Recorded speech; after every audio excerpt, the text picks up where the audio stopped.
Hello everyone. इस session में हम लोग एक्सटेंशन के जो टॉप मोस्ट क्वेश्चंस हैं जो बार बार एग्जाम्स में पूछे जाते हैं और पूछे गए हैं वो डिस्कस करने वाले हैं, है ना। तो आप इन सेशंस को 1 से 2 बार जरूर देख लीजिएगा और डेफिनेटली एग्जाम में आपको हेल्प करने वाले हैं ना। मैं ऐसी उम्मीद करता हूँ और इसी उम्मीद के साथ मैंने इस सेशन को डिज़ाइन किया है, क्वेश्चंस को सिलेक्ट किया है कि आप जो एग्जाम देने जा रहे हो उसको आप फिट कर पाओ, है ना। ओके, तो स्टार्ट करते हैं और पहला क्वेश्चन है TRYSEM under training under TRYSEM is mainly given to TRYSEM. TRYSEM क्या है? तो ट्राइसेम याद रखिएगा, ये ट्राइसेम एक प्रोग्राम चला और कब चला? 1979 में। कब चला? तो ट्राइसेम प्रोग्राम चला 1979 में। और ये जो प्रोग्राम चला ये रूरल यूथ के लिए चला। किसके लिए? रूरल यूथ के लिए। रूरल यूथ को इसमें ट्रेनिंग दी जाती थी और जो रूरल यूथ को ट्रेनिंग दी जाती थी उनकी एज कितनी है? तो 18 से 35 साल। और जो आपका ट्राइसेम है वो आईआरडीपी का ही एक कंपोनेंट था।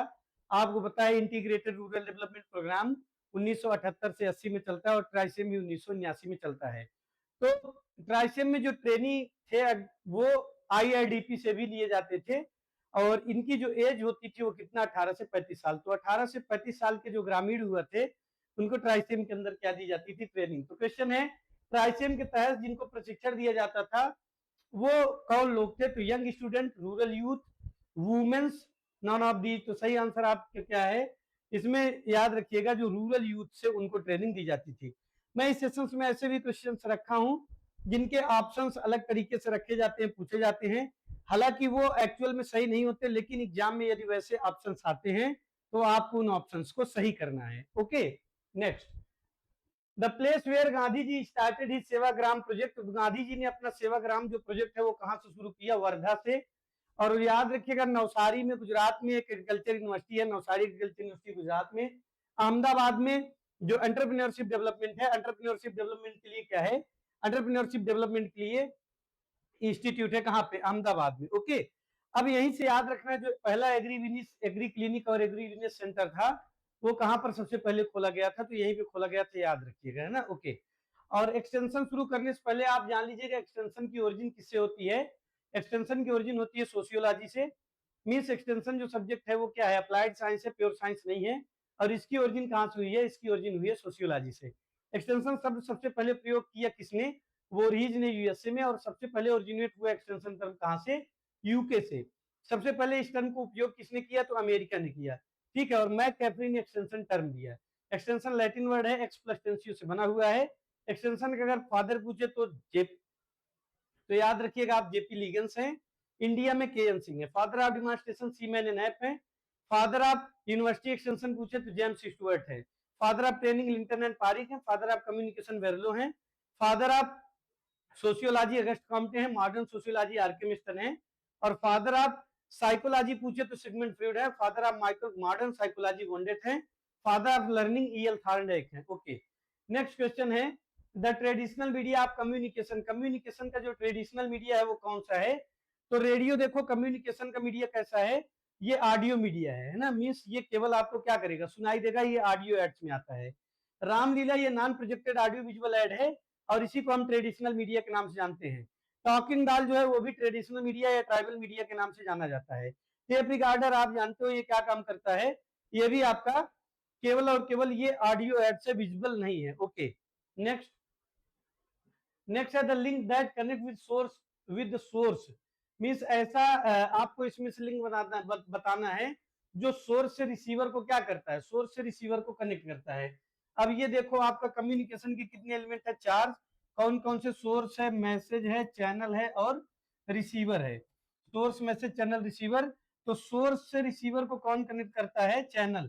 इसीलिए हम चैनल को कहते हैं channel works as physical bridge between source to receiver. Message में याद रखिएगा मैसेज का जो डायमेंशन है वेरलन दिया। मैसेज के 4 में क्या है? शॉर्ट, सिंपल, स्ट्रेंथ और सिंसियर। ये मैसेज का 4 है।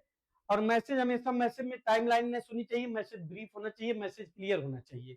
ये आप याद रखिएगा। ओके, ट्रीटमेंट क्या है? तो ट्रीटमेंट है correction of the message before placing in the channel, है ना। ट्रीटमेंट क्या है? Correction of the message before placing in the channel. और कम्युनिकेशन का इफेक्ट कैसे पता चलता है? फीडबैक से। फीडबैक पॉजिटिव भी हो सकता है, निगेटिव भी हो सकता है।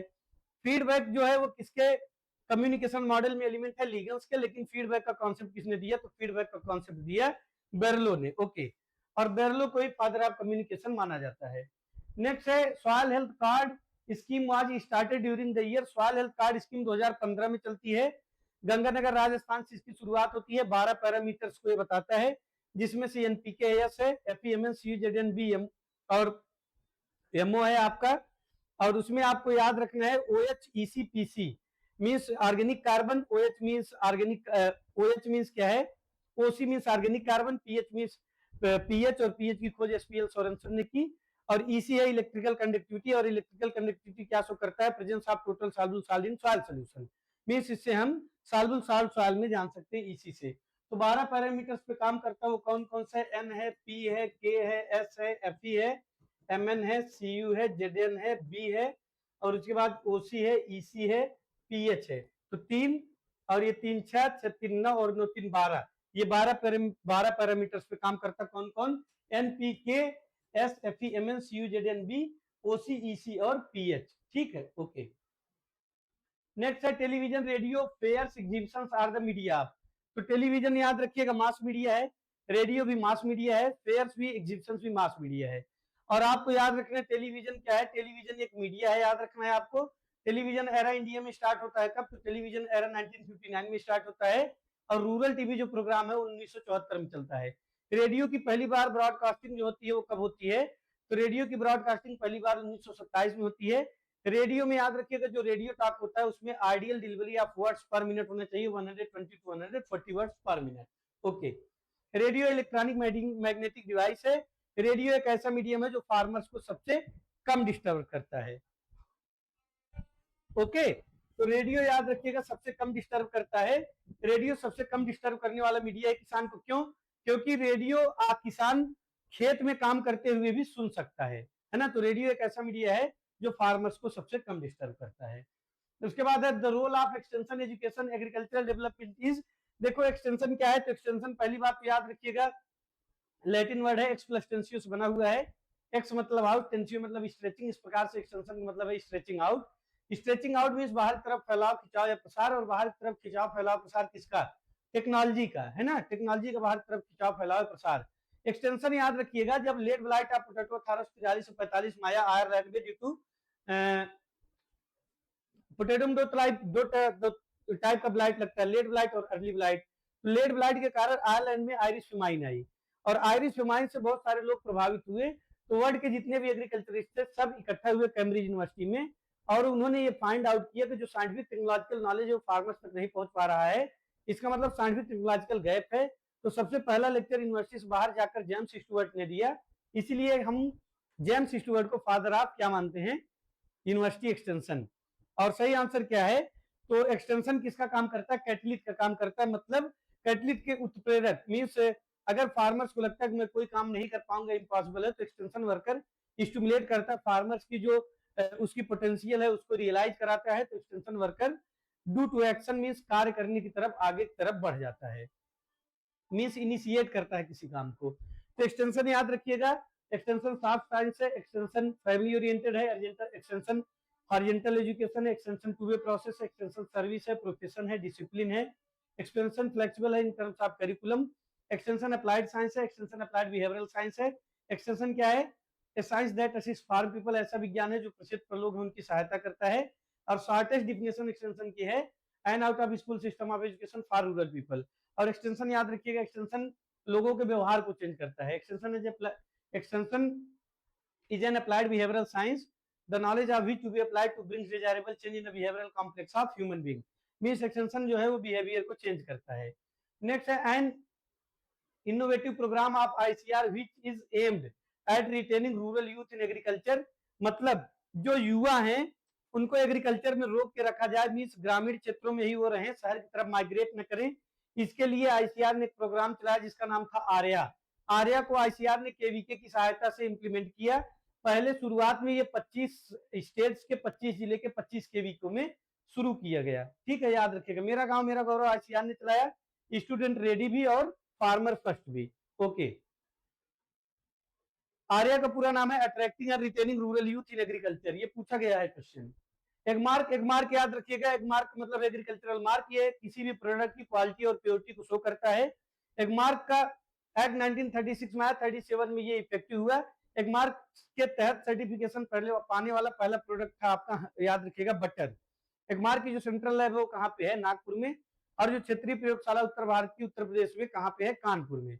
ये एगमार्क के बारे में आपको याद रखना है। ओके, अगला है एगमार्क। तो एगमार्क का लोगो किस पे मिलता है, एग्रीकल्चरल प्रोडक्ट्स पे। नेक्स्ट है आपका, और ऑर्गेनिक जो प्रोडक्ट्स होते हैं उनपे ब्राउन कलर का लोगो होता है, ये आपको याद रखना है। पहला ऑर्गेनिक स्टेट सिक्किम है, ऑर्गेनिक कंट्री भूटान है, ऑर्गेनिक फार्मिंग सबसे पहला जो स्थान है वो मध्य प्रदेश का है। ऑर्गेनिक फार्मिंग के लिए जो नेशनल रिसर्च सेंटर है वो कहाँ पे है आपका, गाजियाबाद में, जो 2004 में बना। नेक्स्ट है, by whom the Sevagram project was started. Sevagram Gandhi ji ने स्टार्ट किया, ये याद रखिएगा। रविन्द्रनाथ टैगोर ने श्री निकेतन 1920-21 में स्टार्ट किया। और एफएल ब्रायन ने, आप मुझे कमेंट करके बताओ किसने स्टार्ट किया। ओके, एफएल ब्रायन ने क्या स्टार्ट किया। शकील आजमी एक शायर है, उनकी एक लाइन है कि जमी पे बैठ के क्या आसमान देखता है, जमी पे बैठ के क्या आसमान देखता है, परों को खोल जमाना उड़ान देखता है। तो आप भी अपने परों को खोलिए, है ना, जितने दिन बचे हैं एकदम शानदार तैयारी कीजिए, एसीसी के सारे मैराथन्स को अटेंड कीजिए। डेफिनेट रूप से आपको सक्सेस मिलने वाली है, रैंक आपकी होने वाली है, आप सक्सेस होने वाले हो। बस खुद में विश्वास रखो और इस सेशंस को देखो, इस सेशंस में विश्वास रखो, एसीसी में विश्वास रखो। एसीसी है तो सिलेक्शन है, एसीसी है तो हिम्मत है, एसीसी है तो हौसला है, एसीसी है तो डेफिनेटली सिलेक्शन है, एसीसी है तो सक्सेस है ना, एसीसी है तो कॉन्फिडेंस है, एसीसी है तो आप अपने गोल को अचीव करोगे, एसीसी है तो आपकी रैंक भी आएगी। Okay, step of extension teaching are. Extension teaching steps देखो किसने दिए, एक्सटेंशन टीचिंग स्टेप्स दिए विल्सन एंड गैलोप ने। कब दिया, 1955 में, 1955 में। शॉर्ट में इसको एड कॉस्ट लिखते हैं। एड कॉस्ट पूरा क्या है, attention, interest, desire, conviction, action और सेटिस्फैक्शन। ये आपका एड कॉस्ट का पूरा डिस्क्रिप्शन है, मींस इसका फुल फॉर्म है एड कॉस्ट का, attention, interest, desire, conviction, action और सेटिस्फैक्शन। ओके, और कोई भी जो इंडिविजुअल होता है उसको इंटरेस्ट स्टेज पे सूचनाओं की कमी महसूस होती है, याद रखिएगा, ठीक है, गलत ना होने पाए क्वेश्चन आए तो। The element of behaviour are. Behaviour के एलिमेंट कौन कौन से हैं, देखो मैं थोड़ा फास्ट चलूंगा, आप आंसर करते रहो, आंसर करते रहो, अपने आप को चेक करो, थोड़ा फास्ट चलूंगा क्योंकि ये as a revision marathon session है, तो फटाफट रिवीजन करना है इसमें, आपका टाइम मुझे खराब नहीं करना है ना। आपका कम समय में बेहतर कंटेंट मिलना चाहिए, बेहतर रिवीजन होना चाहिए, यही हमारा उद्देश्य है। The element of behaviour are. देखो कम्युनिकेशन के एलिमेंट कितने अगर पूछेगा, मुख्य रूप से 4, सोर्स, मैसेज, चैनल, रिसीवर। और डिफ्यूजन के एलिमेंट पूछे तो इनोवेटर है, इनोवेशन है, और कम्युनिकेशन चैनल है, टाइम है, सोशल सिस्टम है, फिर कॉन्सिक्वेंसेस आफ्टर सम टाइम। सबसे इंपॉर्टेंट जो एलिमेंट है डिफ्यूजन का वो टाइम है, और diffusion special types of communication है। ओके, डिफ्यूजन क्या है, डिफ्यूजन एक स्पेशल टाइप्स का कम्युनिकेशन है। डिफ्यूजन याद रखिएगा, diffusion is a process by which messages are communicated in a social system during a given period of time. एक निश्चित समय सीमा में कोई भी नया मैसेज अगर या कोई भी इनोवेशन अगर सोशल सिस्टम में पहुंच रहा है तो डिफ्यूजन है। इनोवेशन क्या है, इनोवेशन है an idea practice that is perceived as new by the member of social system और among the member of social system. Adoption क्या है, तो एडॉप्शन याद रखिएगा, to make full use of an innovation is known as adoption. Okay, तो element behaviour के कौन से हैं, नॉलेज, स्किल और एटीट्यूड, ये बिहेवियर के एलिमेंट है, और एक्सटेंशन का मुख्य काम बिहेवियर को चेंज करना है। नेक्स्ट है the name of first rural newspaper published in India. India में पब्लिश होने वाला पहला न्यूज़पेपर कौन सा है, तो इंडिया में न्यूज़पेपर पहला जो पब्लिश हुआ वो था Bengal gazette. James Augustus Hicky ने इसको पब्लिश किया था, और जेम्स अगस्टस हिक्की ने 1780 में इसको पब्लिश किया, 81 में इसका पब्लिकेशन सीज हो गया। ये इंग्लिश न्यूज़पेपर था, वीकली न्यूज़पेपर था, ये आपको याद रखना है। और जेम्स अगस्टस हिक्की जो है वो इनको फादर ऑफ इंडियन जर्नलिज्म माना जाता है। ओके, तो फर्स्ट न्यूज़पेपर पहला क्या पूछ रहा है, the name of the first rural newspaper पूछ रहा है ना, न्यूज़पेपर नहीं, तो पहला रूरल न्यूज़पेपर याद रखिएगा कृषि जगत है। ओके, नेक्स्ट है पंडित और पुजारी। पंडित और जो पुजारी होते हैं वो कैसे लीडर होते हैं, अभी देखो ईरान के जो सुप्रीम लीडर थे खामनाई, उनका अमेरिका और इजराइल के वार में डेथ हो गया है ना। तो ऐसे ही जो पंडित और पुजारी होते हैं वो कौन से लीडर होते हैं, वो याद रखिएगा रिलीजियस लीडर होते हैं। एक्सटेंशन वर्कर ट्रेंड लीडर होता है, एक्सटेंशन वर्कर प्रोफेशनल लीडर की कैटेगरी में आता है। पंडित, पुजारी, पुरोहित, मौलाना, मौलवी, चर्च के पादरी, ये सब रिलीजियस लीडर हैं। और जो हमारे पॉलिटिकल लीडर हैं इनको आप जान ही रहे, उनको पॉलिटिकल लीडर कहते हैं। है ना। और फिर ऑटोक्रेटिक लीडर जो होते हैं उन तानाशाह को ऑटोक्रेटिक लीडर कहा जाता है, और ऑटोक्रेटिक लीडर को ही अथॉरिटेरियन कहा जाता है। ऐसी थियरी लीडरशिप जो ये बिलीव करती है कि अगर हम वर्कर को अकेला छोड़ देंगे तो काम हो जाएगा, ये है थियरी ऑफ लाइसेंस फेयर। और लीडरशिप में याद रखिएगा, लीडरशिप का सबसे इंपॉर्टेंट एलिमेंट है फेथ, जो कि किसी नेता पे नहीं किया जा सकता है। ओके, तो पंडित जो पुजारी पुरोहित है वो कैसे लीडर होते हैं, वो होते हैं याद रखिएगा रिलीजियस लीडर। और ओपिनियन लीडर कौन होता है, नेबर्स, फैमिली, फ्रेंड्स, ये ओपिनियन लीडरशिप में आते हैं। प्लान हॉलीडे इंडिया में आपको पता, प्लानिंग कमीशन के जो पहले अध्यक्ष थे वो कौन थे, पंडित जवाहरलाल नेहरू जी। और उपाध्यक्ष की बात करें तो गुलजारीलाल नंदा। पहला जो प्लानिंग कमीशन का मॉडल है वो हैरट डोबल मॉडल पे चला, दूसरा पीसी महालनोबिस के मॉडल पे चला, है ना। तो ये आपको याद रखना। प्लान हॉलीडे कब आया, 1966 से 69 के बीच में योजना अवकाश था, ये भी आपको याद रखना है। नेक्स्ट अब उसका नाम बदलकर नीति आयोग कर दिया गया प्लानिंग कमीशन का। नीति आयोग क्या है, तो नीति आयोग याद रखिएगा national institute for transforming India. ये कॉन्स्टिट्यूशनल बॉडी नहीं है, ये याद रखिएगा संवैधानिक निकाय नहीं है नीति आयोग, ये ध्यान रखना है आपको, है ना। Okay, cooperative society act, cooperative society act देखो, father of cooperative movement in India कौन है, एफ निकोलसन। कोऑपरेटिव सोसाइटी कब बनी, 1904 में। कोऑपरेटिव क्रेडिट सोसाइटी कब बनी, 1904 में। जो कोऑपरेटिव क्रेडिट सोसाइटी 1904 में बनी, उसके सुधार के लिए उसमें सुधार किया गया 1912 में। 1912 में जो सुधार किए गए उसके लिए मैकलेगन कमेटी बनी उसको चेक करने के लिए 1914 में। मैकलेगन कमेटी ने अपनी रिपोर्ट सबमिट की 1915 में। और इंडिया में कोऑपरेटिव रेफिशन के मॉडल में चलता है, one man one vote cooperative का सिद्धांत है। अब आपको ध्यान ये रखना है, 1904 1904 1904 1904 अगेन 1912 1914 और फिर 1915। तो cooperative credit society 1904, cooperative credit society या कोऑपरेटिव सोसाइटी भी 1904, और इसमें सुधार हुआ 1912 में। जो सुधार हुआ 12 में उसके लिए 1914 मैकलेगन कमेटी बनी। मैकलेगन कमेटी ने अपनी रिपोर्ट सबमिट की 1915 में। अब इंडिया में कोऑपरेटिव रेफिशन के मॉडल पे चलता है। ओके, ठीक है ना। ओके, चीजें क्लियर हो रही हैं या नहीं, ये बताओ, चीजें क्लियर हो रही हैं,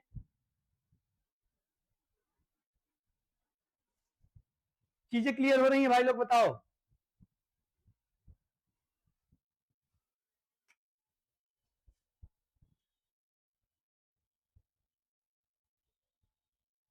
चीजें क्लियर हो रही हैं आपकी। ओके, नेक्स्ट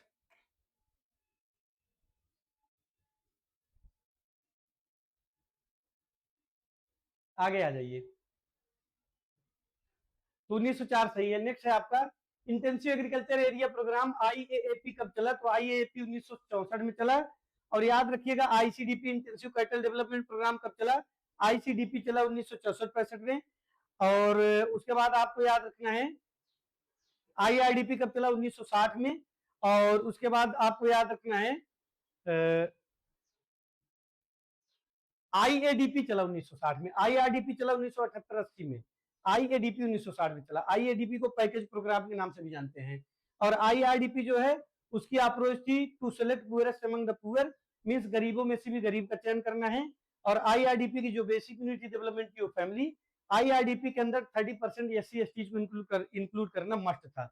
ये वो प्रोग्राम था जिसमें बैंक ने अहम रोल प्ले किया इसको इंप्लीमेंट करने में। और उसके बाद ये पॉवर्टी एलिविएशन या पॉवर्टी इरिडिकेशन के लिए चलाया गया प्रोग्राम था, ठीक है ना। ओके, नेक्स्ट नेक्स्ट है who said news is a thing you did not know yesterday, मतलब किसने ये कहा कि समाचार वो चीज होती है जिसको आप कल नहीं जानोगे। वो क्या है, कल तक नहीं जानते थे, तो वो किसने कहा, ये याद रखिएगा, विलियम ब्लेयर ने कहा। नेक्स्ट है विच कैटेगरी है the highest number of adopters, ये क्वेश्चन इंपॉर्टेंट है। इसमें क्वेश्चन पूछा गया है, इसमें सही किया लेट एडॉप्टर, क्या सही किया, लेट एडॉप्टर, जबकि लेट एडॉप्टर जैसी कोई कैटेगरी नहीं है। लेकिन आप याद रखिएगा इनोवेटर कितना है, तो इनोवेटर 2.5%, इनोवेटर कितना है, इनोवेटर है 2.5%, है ना, 2.5% इनोवेटर। इनोवेटर का कितना परसेंटेज होता है, इनोवेटर का परसेंटेज होता है 2.5%। और अर्ली अडाप्टर का कितना, अर्ली अडाप्टर का 13.5%। और फिर अर्ली मेजोरिटी का कितना, अर्ली मेजोरिटी का भी 34%। लेट मेजॉरिटी का कितना, लेट मेजॉरिटी 34%, लेगार्ड्स का कितना, तो लेगार्ड्स का 16%। अब इसमें अर्ली मेजॉरिटी है, लेट मेजॉरिटी नहीं है, उसी को लेट अडॉप्टर लिख दिया है, तो सही आप लेट अडॉप्टर ही करिएगा, अगर आएगा ध्यान रखिएगा, ठीक है ना। ओके नेक्स्ट, आप लोग भी आंसर करते रहो, पता तो चलेगा आपको कितना तैयार है ना। और देखो अगर आपको लगता है कि आपकी तैयारी कम है, कोई दिक्कत नहीं है, अभी जितने दिन बचे हैं जी जान लगा दीजिए अपनी, ठीक है।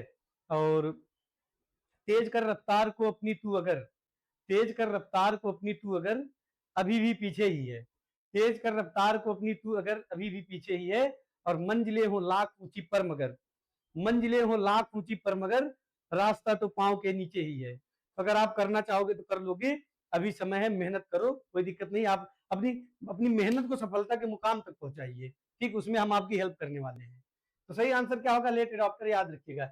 इनोवेटर का करेक्टर ही एडवेंचर सम होते हैं, गुड कंडक्ट विद कॉस्मोपोलाइट। लेगार्ड्स का करेक्टर याद रखिएगा, तो लेगार्ड्स जो है वो ट्रेडिशनल चीजों को कंजर्व करने वाले होते हैं, है ना। लेगार्ड्स ट्रेडिशनल चीजों को क्या करने वाले होते हैं, कंजर्व। और लेट मेजॉरिटी जो होती है ये स्केप्टिकल और कैटियस होती है, ये इसका करेक्टर है। ओके नेक्स्ट, नेक्स्ट है एबीसी आप पोस्टर, पोस्टर का एबीसी क्या है, पोस्टर हमेशा सिंगल आइडिया डिपिक्ट करता है, ये आप याद रखिएगा।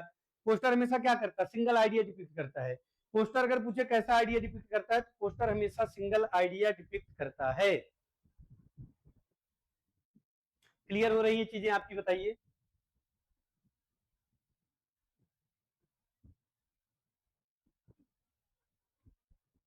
ओके और उसके बाद जो एबीसी आप पोस्टर, वो क्या है, अट्रैक्टिव, ब्रीफ एंड क्लियर।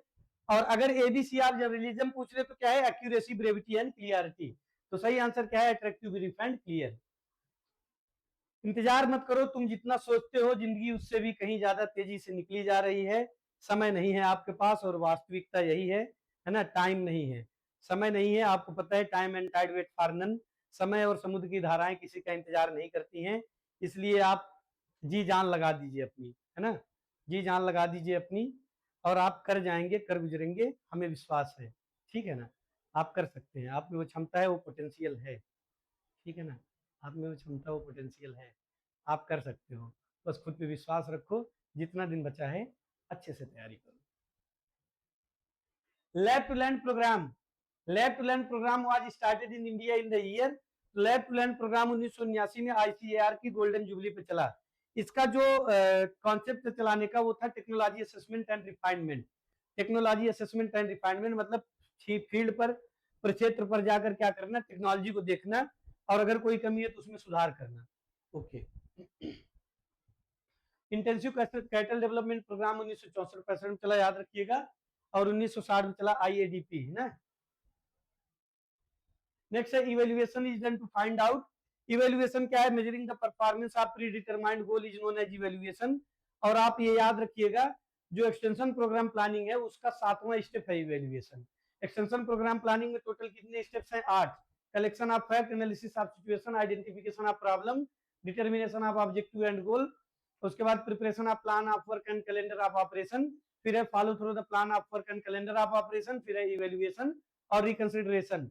तो 8 स्टेप्स हैं, 2 फेज हैं, programme determination phase, programme implementation phase. केसले एंड हार्ने के अकॉर्डिंग एक्सटेंशन प्रोग्राम प्लानिंग क्या है, तो अकॉर्डिंग टू केसले and Hearne 1967, extension programme planning is a statement of situation objective problem and solution. Problem क्या है, प्रॉब्लम याद रखिएगा, अनडिजायरेबल या अनसेटिस्फैक्ट्री कंडीशन सिचुएशन होती है प्रॉब्लम, और सेटिस्फैक्ट्री कंडीशन या सिचुएशन होती है सोल्यूशन, ठीक है ना। ओके तो सारे के सारे आंसर सही हैं। इवेल्युएशन क्या है, measuring the performance of predetermined goal is known as evaluation. Evaluation से क्या होता है, by the means of evaluation we can point out strength and weakness of a programme, gaps and error, impact, ये आप पता कर सकते हो इवेल्युएशन से। Evaluation the training programme should be, training कैसी होनी चाहिए, देखो ट्रेनिंग के फादर लिंकन एंड पारिक हैं। ट्रेनिंग क्या है, training is a process by which desire knowledge skill and attitude inculcated reinforced and fostered in an organism. और ट्रेनिंग का हर्ट क्या है, curriculum, heart of training programme is curriculum. और training में याद रखिएगा एबीसीडी ऑफ ट्रेनिंग क्या है, तो एबीसीडी ऑफ ट्रेनिंग है audience behaviour, condition and degree. ABCD of training, A B C D of training, A से ऑडियंस, बी बिहेवियर, सी condition, D degree. और training should be SMART, SMART S M A R T, ये क्या है, तो short, simple, measurable, attainable और realistic, ये है smart. Training का ऑब्जेक्टिव कैसा होना चाहिए? स्मार्ट। ट्रेनिंग कैसी होनी चाहिए? ट्रेनिंग होनी चाहिए job oriented, skill oriented, need oriented, ये होनी चाहिए ट्रेनिंग। ट्रेनिंग में याद रखिएगा 3 फेज होते हैं, प्री ट्रेनिंग, ट्रेनिंग और पोस्ट ट्रेनिंग, है ना। एक्सपीरियंस लर्निंग साइकिल जो ट्रेनिंग में उसको किसने दिया? तो मैक कैफरी ने दिया, ये भी आपको याद रखना है। ट्रेनिंग एक प्रोसेस, ये भी आपको याद रखना है। Okay, next. और केवीके जो है वो वोकेशनल ट्रेनिंग देता है, इसको भी आप याद रखिएगा। न्यूली रिक्रूट जो मेंबर्स होते हैं या एआरएस होते हैं, उनकी ट्रेनिंग याद रखिएगा कैसी होती है। उनकी ट्रेनिंग जो है उसको इंडक्टिव ट्रेनिंग कहते हैं। और मैनेज में उनकी ट्रेनिंग होती है, मैनेज कहाँ पे? हैदराबाद में 1986-87 में इसकी स्थापना होती है। Next, A round table discussion is, round table discussion क्या है? तो राउंड टेबल डिस्कशन याद रखिएगा, इंपॉर्टेंट क्वेश्चन है। राउंड टेबल डिस्कशन को हम क्या बोलते हैं? वर्कशॉप। राउंड टेबल डिस्कशन को क्या बोलते हैं? वर्कशॉप।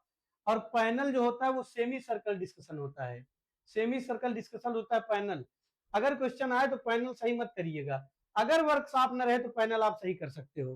देखो ये क्वेश्चन मैंने जान के ऐसे रखा है, आंसर जान के ऐसा सही किया है कि जिससे कंफ्यूजन आपकी ना हो। अगर सेमी सर्कल डिस्कशन है तो पैनल, राउंड टेबल है तो वर्कशॉप, लेकिन राउंड टेबल पूछे वर्कशॉप ना हो तो पैनल, इसीलिए मैंने इसमें सही किया है क्या? पैनल। लेकिन आप इसमें अगर ये ऑप्शन हो तो पैनल ना सही करना, आप सही करना workshop.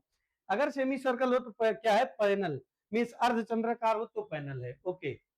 Self help group is constituted with an objective of, देखो सेल्फ हेल्प ग्रुप एसएचजी का कॉन्सेप्ट 1992 में नाबार्ड ने दिया। और सेल्फ हेल्प ग्रुप जो होता है वो एक्चुअल में माइक्रो लेवल पर सोशियो इकोनॉमिक कंडीशन, सामाजिक आर्थिक स्थिति को सुदृढ़ करने के लिए चलाया जाता है। और सेल्फ हेल्प ग्रुप में सबसे ज्यादा जो योगदान है, या सेल्फ हेल्प ग्रुप के जो टारगेटेड लोग हैं वो कौन होते हैं? वुमेन्स होती हैं। तो सबसे पहले याद रखिएगा सेल्फ हेल्प ग्रुप किस लिए चलाया गया? Strengthening socio economic leadership in the community, mean सामाजिक आर्थिक स्थिति सुधारने के लिए किसी भी समुदाय की सेल्फ हेल्प ग्रुप बनाए जाते हैं। Next, which one of the following is basic function of communication, communication का बेसिक फंक्शन क्या है? तो देखो टर्म कम्युनिकेशन कौन सा वर्ड है? लैटिन वर्ड कम्युनिस्ट से मिलकर बना हुआ है, और कम्युनिस्ट से मिलकर बना हुआ है। फादर ऑफ कम्युनिकेशन बेरलो है। कम्युनिकेशन डिफिनेशन है a process by which messages are transfer from source to receiver, एक डिफिनेशन हो गई। दूसरी डिफिनेशन लीगन्स की जो सबसे ज्यादा एक्सेप्टेबल है, वह communication is a process by which two और more people exchange their ideas, facts, feelings and impressions in a way of common understanding and use and intent of the messages, ये आपकी लीगन्स की डिफिनेशन है। Communication में याद रखिएगा basic function communication का है टू इन्फ्लुएंस। कम्युनिकेशन का अगर पूछे आर्ट क्या है, तो कम्युनिकेशन का आर्ट है याद रखिएगा लिसनिंग। कम्युनिकेशन के फेज कितने होते हैं? 3। कौन कौन से? तो कम्युनिकेशन के 3 फेज हैं, एक्सप्रेशन, इंटरप्रिटेशन और रिस्पांस। कम्युनिकेशन के कार्य सॉरी कम्युनिकेशन के कार्य कितने हैं? 4। There are 4 basic functions of communication. Communication के 4 कार्य हैं, कौन कौन से? इंफॉर्मेशन, परसुएशन, कमांड और इंस्ट्रक्शन और इंटीग्रेशन, ये कम्युनिकेशन के कार्य हैं। कम्युनिकेशन का लेवल भी 4 ही होता है। और कम्युनिकेशन में आप याद रखिएगा सबसे जो पहला कम्युनिकेशन का मॉडल है किसने दिया? बेरलो ने। और बेरलो ने जो कम्युनिकेशन का मॉडल दिया वो क्या था? स्पीकर, स्पीच और ऑडियंस। बेरलो कम्युनिकेशन मॉडल में 3 एलिमेंट थे। लीगन्स का कम्युनिकेशन मॉडल एग्रीकल्चर में सबसे ज्यादा यूज होता है। लॉसवेल ने जो कम्युनिकेशन मॉडल दिया वो इंट्रोगेटिव मॉडल है। तो सही आंसर क्या है? परसुएशन गलत है, डिक्टेशन आप सही करना, है ना। अब देखो ये सही करना क्या? डिक्टेशन। डिक्टेशन कम्युनिकेशन का कार्य नहीं है, ये सारे के सारे हैं। Okay, next. Next objective of एनएआरपी, national agriculture research project, इसका ऑब्जेक्टिव कौन सा इसमें से है? तो research on all types of crop सही है। Research on animal husbandry and industry ये भी सही है। Research on soil and water conservation ये भी सही है। तो सारे कार्य हैं एनएआरपी के। The best rural leadership quality on taking decision, मतलब डिसीजन लेने की सबसे अच्छी क्वालिटी कौन सी है लीडरशिप की? तो वो आप याद रखिएगा कौन सी है? पार्टिसिपेटिव, मतलब सभी का सहयोग हो, सारे लोग से बातचीत हो, फिर डिसीजन लिया जाए, ये पार्टिसिपेटिव डिसीजन कहलाता है ना। ओके। और आप जानते हो एक्सटेंशन के एक प्रिंसिपल है, principle of participation. Extension principle कितने हैं? 11। प्रिंसिपल क्या है? प्रिंसिपल होता है generalise guidelines which form the basis of decision and action in a consistent way. Extension की फिलॉसफी के 4 सिद्धांत किसने दिए? हार्टन ने 1952 में। उसके बाद एक्सटेंशन में याद रखिएगा सबसे इंपॉर्टेंट प्रिंसिपल है 2, पार्टिसिपेशन और लीडरशिप। एक्सटेंशन को प्रिंसिपल जो पंचायती राज को फॉलो करता है तो principle of grass root. Extension का वो प्रिंसिपल जिसके बिना कोई भी प्रोग्राम शुरू नहीं किया जा सकता, वो है नीड एंड इंटरेस्ट, है ना। और रूरल डेवलपमेंट का जो प्रोग्राम है उसकी सक्सेस निर्भर करती है पार्टिसिपेशन पे। NES blocks war started on, तो नेशनल एक्सटेंशन सर्विस ब्लॉक कब चला? 1953 में।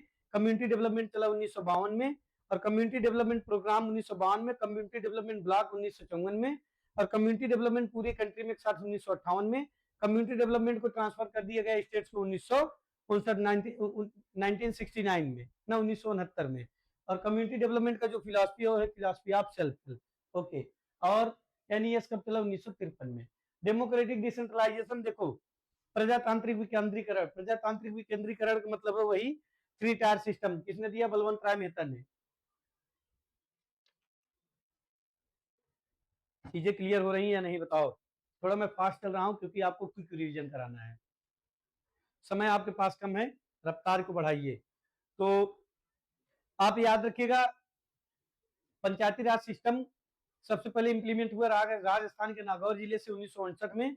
पंचायती राज मिनिस्ट्री बनी 2004 में। वर्तमान में पंचायती राज मिनिस्टर ललन सिंह है। पंचायती राज को डेमोक्रेट, जो ये आपका पंचायती राज है उसको डेमोक्रेटिक डिसेंट्रलाइजेशन के नाम से जानते हैं। डेमोक्रेटिक डिसेंट्रलाइजेशन मींस प्रजातांत्रिक विकेंद्रीकरण। डेमोक्रेसी ग्रीक वर्ड है, डेमोस क्रेटो से मिलकर बनी हुई है। डेमोस मतलब पीपल, क्रेटो means authority. Thus democracy means authority of the people, means government of the people, by the people, for the people. और डिसेंट्रलाइजेशन क्या है? डिसेंट्रलाइजेशन है distribution of functions and power from central authority to regional and local authorities. जो 3 tier system है वो बलवंत राय मेहता ने दिया, 2 tier system Ashok Mehta ने दिया। पंचायती राज दिवस 24 अप्रैल को मनाते हैं, वोटर्स डे 24 जनवरी को मनाते हैं। 73वां संविधान संशोधन 1992-93 के द्वारा 1/3 सीट सभी तीनों टायर्स में वुमेन्स कैंडिडेट्स के लिए रिजर्व कर दी गई। और बिहार जो है वो पंचायती राज के तीनों टायर्स में 50% रिजर्वेशन देने वाला महिलाओं का पहला राज्य है। उसके बाद वोट देने की उम्र 61वां संविधान संशोधन 1988-89 के द्वारा 21 वर्ष से घटाकर 18 वर्ष कर दी गई। ये सब भी आपको याद रखना है। और सही आंसर क्या है? डेमोक्रेटिक डिसेंट्रलाइजेशन कब इंट्रोड्यूस हुआ? 1958 में। नेक्स्ट, प्रसन्न वो है जो अपना मूल्यांकन करता है, परेशान वो है जो दूसरों का मूल्यांकन करता है। तो सेल्फ इवेल्युएशन करिए अपना, है ना, कि आप कहाँ पर हो। दूसरों पर ध्यान मत दीजिए, अपने आप पे ध्यान दीजिए। अपने आप में कमियां निकालिए, उन कमियों को सही करिए, है ना। दूसरों पर ध्यान मत दीजिए, खुद पे ध्यान दीजिए। खुद पे ध्यान देंगे, अपनी कमियों को पहचानेंगे, उसको सही करेंगे, तो निश्चित रूप से आप सफल हो जाएंगे। Democratic decentralisation was introduce in तो 1958। फिर है national demonstration is an example of. National demonstration किसका एग्जांपल है? डिमॉन्स्ट्रेशन देखो, डिमॉन्स्ट्रेशन 2 टाइप का, पहला मेथड डिमॉन्स्ट्रेशन और दूसरा रिजल्ट डिमॉन्स्ट्रेशन। मेथड डिमॉन्स्ट्रेशन का प्रिंसिपल है learning by doing. Result demonstration का seeing is believing. Learning by doing term John Dewey ने दिया। मेथड डिमॉन्स्ट्रेशन में याद रखिएगा कोई न कोई skill, method, motor skill develop किया जाता है। रिजल्ट डिमॉन्स्ट्रेशन में ओल्ड और न्यू टेक्नोलॉजी कंपेरिजन किया जाता है। अगर हमें ये दिखाना है कौन सी तकनीकी बेहतर है तो उसके लिए हम रिजल्ट डिमॉन्स्ट्रेशन यूज करते हैं। To show the relative worth of new technology done through result demonstration. जब रिजल्ट डिमॉन्स्ट्रेशन मेथड डिमॉन्स्ट्रेशन को एक साथ जोड़ देते हैं तो ये कहलाता है कंपोजिट डिमॉन्स्ट्रेशन। कंपोजिट डिमॉन्स्ट्रेशन को ही नेशनल डिमॉन्स्ट्रेशन कहते हैं। Father of demonstration Seaman and F. Okay, next, IVLP institutional village linkage programme. तो ये इसका जो उद्देश्य था वो क्या था? Technology assessment and refinement. Okay, lab to land का भी technology assessment and refinement. NATP national agriculture technology project ये तब चला 1998 में। अब इसमें ट्विस्ट ये है कि अप्रैल में नहीं चला, अक्टूबर में चला, ये याद रखिएगा। NATP किस, आत्मा NATP का कॉन्टेक्ट कंपोनेंट है, ये आपको याद रखना है। अगर क्वेश्चन पूछ ले आत्मा किसका कंपोनेंट है तो आत्मा याद रखिएगा NATP का कंपोनेंट है, इंपॉर्टेंट है, पूछा जाता है ना। आत्मा किसका कंपोनेंट है? तो आत्मा NATP का कंपोनेंट है, ये आपको याद रखना है। नेक्स्ट, नेक्स्ट है the need of training is to. Training की नीड क्यों होती है? तो नॉलेज और स्किल में चेंज करने के लिए। ट्रेनिंग की जो चीजें थी पहले बता चुके हैं। Next, radio mass media is characterised by, means radio एक मास मीडिया है। इसमें क्या होता है? तो रेडियो याद रखिएगा मास मीडिया है, और रेडियो मास मीडिया है। जैसे रेडियो से अगर कोई बात मैंने आपसे कह दी तो आप दोबारा मुझे जवाब दे पाओगे? नहीं दे पाओगे। तो मतलब रेडियो से वन वे कम्युनिकेशन होता है और कोई फीडबैक नहीं मिलता। रेडियो से मन की बात कही जा सकती है, मन की बात कहने वाला तो कह देगा लेकिन आप उससे काम की बात नहीं कह पाएंगे। तो रेडियो याद रखिएगा one way without instant audience response है रेडियो। और रेडियो जो है याद रखिएगा ये फार्मर्स को सबसे कम डिस्टर्ब करता है। रेडियो सबसे पहले रेडियो से प्रसारण 1927 में शुरू हुआ। और रेडियो इलेक्ट्रॉनिक मैग्नेटिक डिवाइस है। रेडियो मास मीडियम में आता है, मास मीडिया में। और रेडियो में आपको याद रखना रेडियो टॉक में आइडियल जो डिलीवरी होती है वर्ड्स की वो कितनी होनी चाहिए? तो 120 से 140 वर्ड पर minute. Which one of the following is not a group approach device, तो इसमें से ग्रुप कौन सा नहीं है? डिमॉन्स्ट्रेशन है, सिंपोजियम, वर्कशॉप, ये तीनों ग्रुप हैं। फिल्म जो है वो ग्रुप नहीं है, ये मास मेथड है। Next, extension education. Extension education क्या है? ए डिसिप्लिन है या डिसिप्लिन प्रोफेशन बोथ है? प्रोफेशन है, कुछ नहीं। तो एक्सटेंशन याद रखिएगा, पहली बात अप्लाइड साइंस है, दूसरा अप्लाइड बिहेवियरल साइंस है, फिर सोशल साइंस है, फिर फ्लेक्सिबल साइंस है, फिर सॉफ्ट साइंस है, फिर फैमिली ओरिएंटेड है, फिर सर्विस है, फिर प्रोफेशन है, फिर हॉरिजॉन्टल एजुकेशन है, फिर टू वे प्रोसेस है, और a science that assist farm people है। उसके बाद एक्सटेंशन, एक्सटेंशन याद रखिएगा डिसेंट्रलाइज एजुकेशन सिस्टम है। एक्सटेंशन नॉन फॉर्मल एजुकेशन है। ये सब एक्सटेंशन के बारे में आपको याद रखना है। याद रहेगा कि नहीं? ज्यादा स्पीड में तो गाड़ी नहीं चल रही है, मुझे लगता है ज्यादा स्पीड नहीं है, क्योंकि आपके पास समय कम है ना। हमारे पास तो समय है, मैं तो कहूँ 4 घंटे में यही सेशन कराऊं, लेकिन उससे आपको कोई फायदा नहीं होना है। आपको मिनिमम समय में काम करना है ना। सही बात बोल रहा हूँ, ये बताओ, सही बोल रहा हूँ या नहीं? मिनिमम समय में होना चाहिए ना आपका काम, मिनिमम समय में मैक्सिमम कंटेंट, मिनिमम समय में मैक्सिमम कंटेंट और क्वालिटेटिव कंटेंट, जो एग्जाम को हिट कर सके, जिससे आप एग्जाम को फोड़ के आ जाओ। ठीक है ना? ओके। और सेशंस के बारे में अपना फीडबैक जरूर दीजिएगा कि सेशंस आपको कैसा लगा। Next, extension education. Extension education service भी है, प्रोफेशन भी है, डिसिप्लिन भी है, सब है। तो याद रखिएगा, ये डिसिप्लिन भी है, डिसिप्लिन प्रोफेशन भी है, प्रोफेशन भी है, तो इसमें दोनों है। ये नहीं सही करना है, डिसिप्लिन और प्रोफेशन बोथ है, लेकिन सही इस पे लगा, आप ये सही करिएगा, डिसिप्लिन प्रोफेशन बोथ है। अभी बताया आपको। डिसिप्लिन क्या होती है? डिसिप्लिन मतलब अनुशासन नहीं, डिसिप्लिन का मतलब है कि ऐसा सब्जेक्ट जिसको पढ़ाया जाता हो, जिसपे रिसर्च होती हो, वो क्या कहलाता है? वो याद रखिएगा, कहलाता है आपका डिसिप्लिन।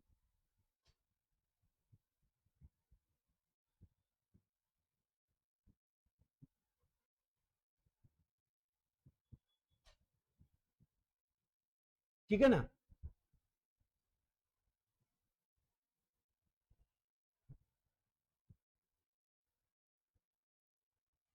आगे आ जाओ। Next, which one of the following is not an element of communication? Fidelity communication के एलिमेंट नहीं है। कम्युनिकेशन के एलिमेंट है source, message, channel, receiver. Fidelity क्या है? फाइडिलिटी याद रखिएगा, faithful performance of communication process by all its elements है सोर्स, मैसेज, चैनल, रिसीवर।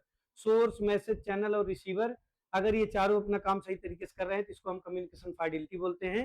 और याद रखिएगा, fidelity and noise both are the two side of same coin. Increasing noise decreases fidelity, decreasing noise increases fidelity. Thus the basic concern of noise and fidelity is that removal of those elements which can affect communication process. Okay, next, extension workshop. Extension worker should be well versed with economic principle. मतलब जो extension worker है उसको economics भी आनी चाहिए। क्यों आनी चाहिए? क्योंकि इकोनॉमिक्स नहीं आएगी तो कोई बिजनेस मॉडल किसान को नहीं सजेस्ट कर पाएगा। एक्सटेंशन वर्कर को इकोनॉमिक्स का नॉलेज होना चाहिए। Why? Because without it they cannot give effective advice for business point of view. Okay, next, किसान credit card system was introduced. किसान क्रेडिट कार्ड कब आया? किसान क्रेडिट कार्ड आया 1998-99 में। और केसीसी आप याद रखिएगा, इंट्रोड्यूस किया सेंट्रल गवर्नमेंट ने, लेकिन डिजाइन किया नाबार्ड ने, है ना। ओके, नेक्स्ट, सेंट्रल गवर्नमेंट ने इंट्रोड्यूस किया, नाबार्ड ने इसको डिजाइन किया।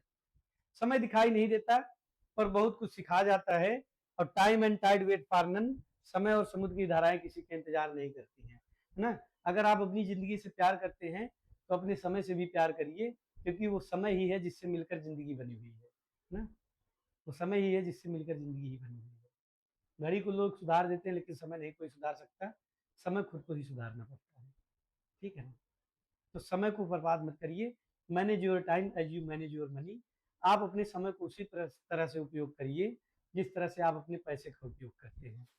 फालतू नहीं खर्च करते, ऐसे ही समय को भी फालतू मत खर्च करिए। टी&वी system related to agricultural extension was introduce in the year. देखो, ट्रेनिंग एंड विजिट जो है वो डेनियल वेन्योर ने चलाया, और डेनियल वेन्योर वर्ल्ड बैंक में रिसोर्स पर्सन थे। ये वर्ल्ड बैंक फंडेड प्रोग्राम है, टॉप टू डाउन या टॉप टू बॉटम अप्रोच पे ये काम करता है। टी&वी सिस्टम में एक्सटेंशन वर्कर और फार्मर्स का जो रेशियो होता है, एक एक्सटेंशन वर्कर 800 किसान को डील करता है। और टी&वी जो है वो 1974 में भारत में चला, 73 में टर्की में, और 75 में नेपाल में। और सही क्या है, 1974 में चला। और केवीके भी सबसे पहला 1974 में ही चला। ना, बना। 1964 में इंटेंसिव कैटल डेवलपमेंट प्रोग्राम चला। Nilokheri project was started by, Nilokheri किसने चलाया? एसके डे ने चलाया, याद रखिएगा। और महात्मा गांधी सेवाग्राम, महात्मा गांधी।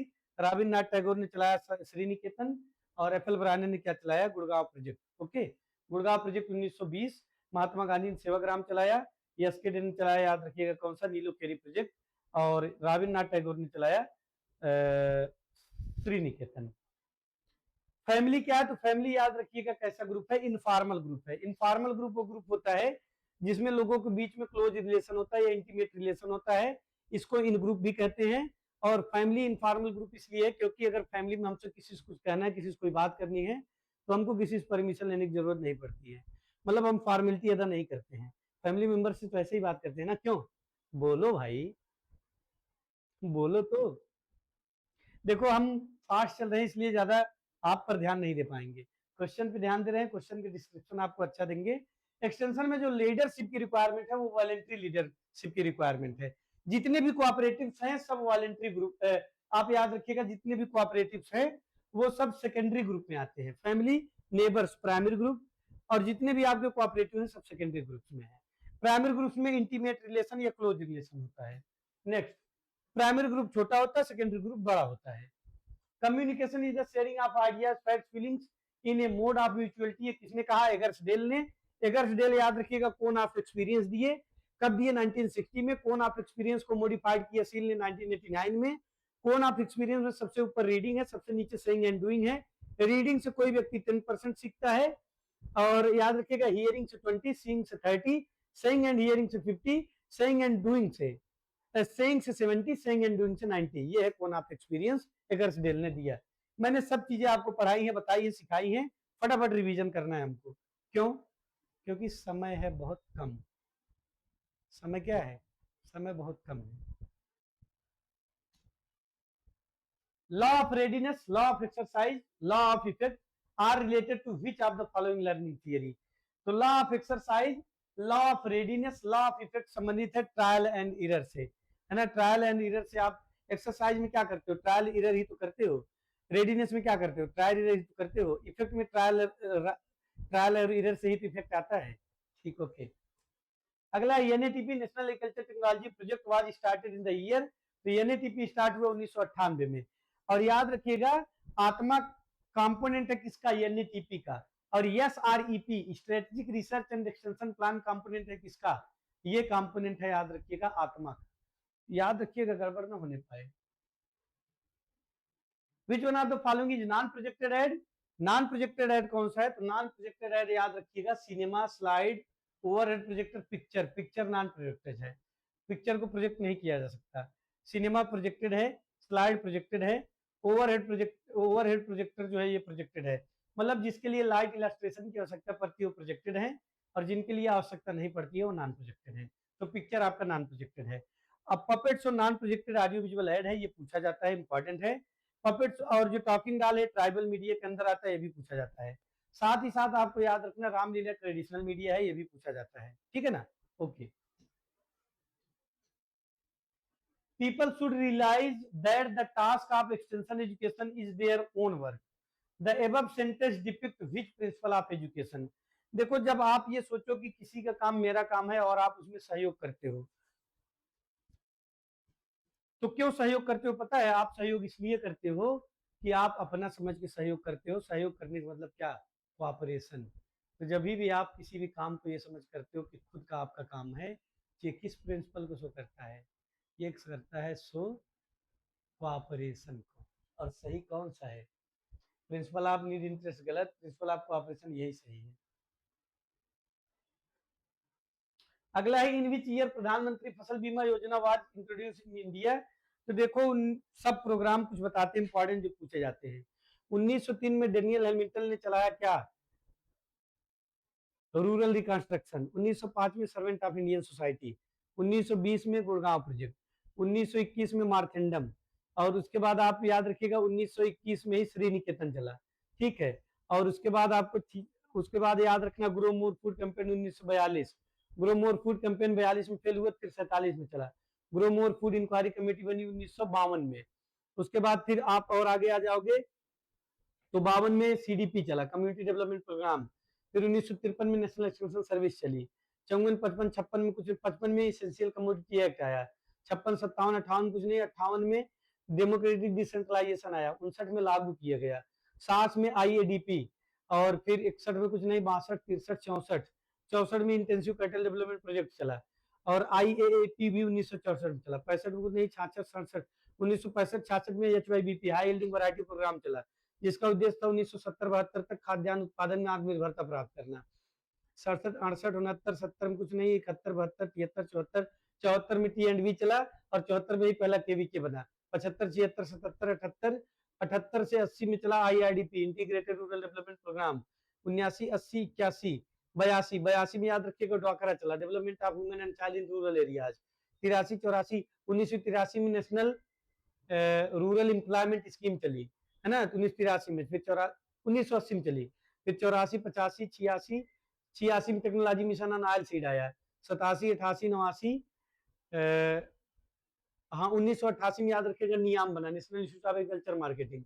फिर 89, 89 में जवाहर रोजगार योजना चली। 90, 91, 92, 93, 94, 95, 96, 97, 98, तो 98, 99 में याद रखिएगा 1999 में एटिक चला। Attic agriculture technology information centre, जिसको सिंगल विंडो सिस्टम कहते हैं। शुरुआत में 44 एटिक खोले गए, 44 एटिक खोले गए, और ICR ने खोला इसको, सिंगल विंडो सिस्टम के नाम से जाना जाता है। फिर उसके बाद आप आ जाओ 2001, 2, 3, 4, 5, तो 6, 2006 में नेशनल एग्रीकल्चर इनोवेशन प्रोजेक्ट चला। 7 में नेशनल फूड सिक्योरिटी मिशन चला। 8, 9, 10, 11, 12, 13, 14, 15 में याद रखिएगा परंपरागत कृषि विकास योजना और सॉइल हेल्थ कार्ड, प्रधानमंत्री कृषि सिंचाई योजना। 17 में, 16 में फसल बीमा योजना, और फसल बीमा योजना में खरीफ में 2% प्रीमियम, रबी में 1.5%, और फ्रूट क्रॉप में 5%। उसके बाद 17, 18, 18 में आपको याद रखना है जो PM किसान योजना है वो चली तो, लेकिन ऑफिशियली अनाउंस हुई 19 में। फिर 19, फिर 20, 21, 22, 23, 23 में श्री अन्न योजना चली, है ना, मोटे अनाज के लिए। अब मोटे अनाज के लिए सुन लो, तो मोटा अनाज जो है याद रखिए उसको श्री अन्न कहते हैं, न्यूट्री सीरियल के नाम से जानते हैं। और 2018 में नेशनल ईयर ऑफ मिलेट्स है, 2023 में इंटरनेशनल ईयर ऑफ मिलेट्स है। मिलेट के लिए नेशनल रिसर्च सेंटर हैदराबाद में है, मिलेट्स को हम श्री अन्न के नाम से जानते हैं। और 24-25 में PM प्रणाम योजना चली, है ना, जो ऑर्गेनिक फार्मिंग से रिलेटेड है, मींस केमिकल फर्टिलाइजर को कम करना, ऑर्गेनिक फर्टिलाइजर्स को या ऑर्गेनिक फार्मिंग को बढ़ाना है। और जो परंपरागत कृषि विकास योजना, उसका भी यही उद्देश्य था कि ऑर्गेनिक फार्मिंग को क्या करना है, प्रमोट करना है। और 2015 में याद रखिएगा E-NAM चला, है ना, E-NAM national agriculture market, E-NAM one nation one market के कॉन्सेप्ट चला, पैन इंडिया लिमिटेड पे। प्राइस सिलेक्शन किसान के हाथ में रहता है। तो सही आंसर क्या है इसका? सही आंसर याद रखिएगा 2016 में चला प्रधानमंत्री फसल बीमा योजना, है ना। ओके, और सिंचाई 15-16। अकॉर्डिंग टू केस्ले and Hearne the basic philosophy of extension, extension की बेसिक फिलॉसफी केस्ले एंड हार्ने के अकॉर्डिंग क्या है? तो केस्ले और हार्ने के अकॉर्डिंग एक्सटेंशन की बेसिक फिलॉसफी है to teach the people how to think not what to think, मतलब लोगों को हमें ये सिखाना है कि कैसे किसी काम को करना, ना कि क्या करना है। और अगर यही साउंड फिलॉसफी पूछ ले तो साउंड फिलॉसफी याद रखिएगा एक्सटेंशन की है to looking ahead, always looking ahead. Always looking ahead मतलब हमेशा सामने की तरफ देखना। सामने की तरफ देखने को मतलब नहीं मुंह उठा के आगे देखना, सामने की तरफ देखने को मतलब फ्यूचरिस्टिक व्यू हो, इनोवेटिव व्यू हो, फ्यूचरिस्टिक व्यू ये। और एक्सटेंशन की जो फिलॉसफी है वो फिलॉसफी ग्रीक वर्ड है, फिलोसोफियस बना हुआ है। फिल्म मतलब है लवर, सोफिया मतलब है विजडम। इस प्रकार से फिलॉसफी मतलब है लवर ऑफ विजडम। एक्सटेंशन की फिलॉसफी के 4 प्रिंसिपल हॉर्टन ने दिए, कब दिए? 1952 में। Okay,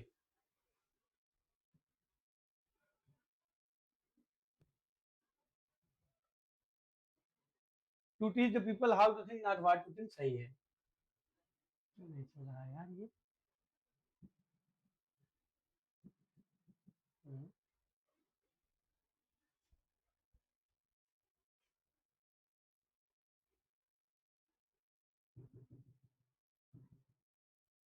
okay, next. नेक्स्ट है विच of the following is element of diffusion process, तो डिफ्यूजन के एलिमेंट कौन सा है पूछ रहा है। तो कम्युनिकेशन चैनल है, इनोवेशन भी है, परसुएशन नहीं है, ओवर टाइम है, तो तीसरा नहीं है। तो जिसमें तीसरा हो वो गलत होगा। बाकी 1, 2, 4 किसमें है? 1, 2, 4 सी, सी सही है। डिफ्यूजन, एडॉप्शन, इनोवेशन तीनों बता दिए आपको। और एडॉप्शन की स्टेजेस कौन सी हैं, तो AIETA, awareness, interest, desire, conviction, action, satisfaction, ये स्टेजेस हैं एडॉप्शन की। और उसके बाद आप याद रखिएगा जो एडॉप्टर कैटेगरीज बताया, एडॉप्टर कैटेगरीज का बेल शेप कर्व बनता है ये भी बता दिया है ना। जैसे ये है बेल शेप कर्व बनता है ऐसे, ये ना, जिसमें innovator 2.5, early adopter 13.5, early majority, late majority 34 और laggard 16। Next, the basic unit of development under integrated rural development programme is, integrated rural development programme के अंदर बेसिक यूनिट क्या है, फैमिली। तो IRDP की बेसिक यूनिट है फैमिली। सोसाइटी की basic unit याद रखिएगा, रूरल सोशियोलॉजी की बेसिक यूनिट सोसाइटी है। अर्बन जो सोशियोलॉजी है या अर्बन सोसाइटी जो है, तो रूरल सोसाइटी की बेसिक यूनिट है याद रखिएगा विलेज, और अर्बन सोसाइटी की बेसिक यूनिट है याद रखिएगा फैमिली। और कम्युनिटी डेवलपमेंट या कम्युनिटी ब्लॉक बेसिक यूनिट किसकी है, तो कम्युनिटी डेवलपमेंट प्रोग्राम की, नेशनल एक्सटेंशन सर्विस की। इसका जो बेसिक यूनिट है वो कम्युनिटी ब्लॉक है। और जो ग्राम सभा है वो पंचायती राज इंस्टीट्यूशन की बेसिक यूनिट है। और याद रखिएगा जो फैमिली है वो किसकी बेसिक यूनिट है, IRDP की। Next, under T&V system who is the mainly responsible to make regular contact with the farmer, तो किसान सहायक जो है फार्मर से रेगुलर कॉन्टेक्ट रखता है। और याद रखिएगा एक्सटेंशन वर्कर स्टेट गवर्नमेंट का एम्प्लॉय होता है। Albert Mayer is the name associated with, Albert Mayer ने क्या चलाया, इटावा पायलट प्रोजेक्ट 1948 में चला, 58 में बंद हो गया। इटावा पायलट प्रोजेक्ट को एवरेज डिस्ट्रिक्ट प्लान के नाम से जानते हैं। और इटावा पायलट प्रोजेक्ट की सफलता को देखते हुए ही कम्युनिटी डेवलपमेंट प्रोग्राम चलाया गया था। और with the starting of community development programme, organise extension activity started in India, मतलब जो ऑर्गेनाइज एक्सटेंशन एक्टिविटी है वो CDP के बाद चली। मीन्स भारत में जो संगठित रूप से प्रसार के कार्यक्रम चलाए गए वो कब चलाए गए, 1952 में जब CDP चला।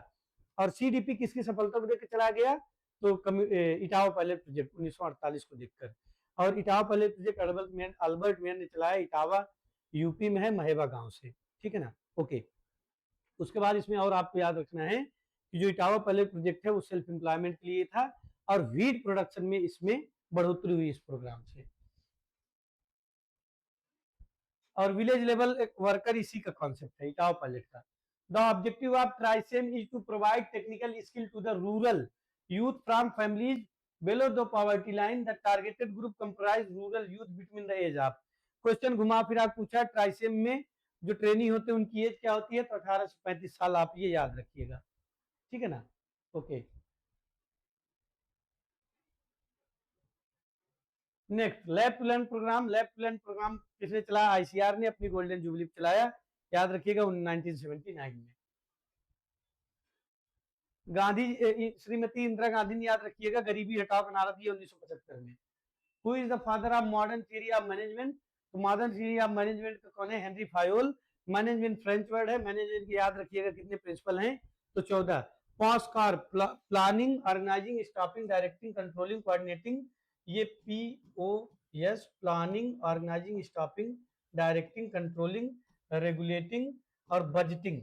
ये पोस्ट कॉर्प जो है ये भी मैनेजमेंट का फंक्शन है। और इसको किसने दिया, तो F ग्लुइक ने दिया, F ग्लुइक ने दिया, ये आप याद रखिएगा। और फादर ऑफ साइंटिफिक मैनेजमेंट पूछे तो FW टायलर है, ये भी आप याद रखना। मैनेजमेंट फ्रेंच वर्ड है, ये भी आपको याद रखना है। नेक्स्ट, परंपरागत कृषि विकास योजना वाज स्टार्टेड इन इंडिया, तो परंपरागत कृषि विकास योजना 2015 में चली। ये CCI में क्वेश्चन पूछा गया और ऑर्गेनिक फार्मिंग को प्रमोट करने के लिए चली।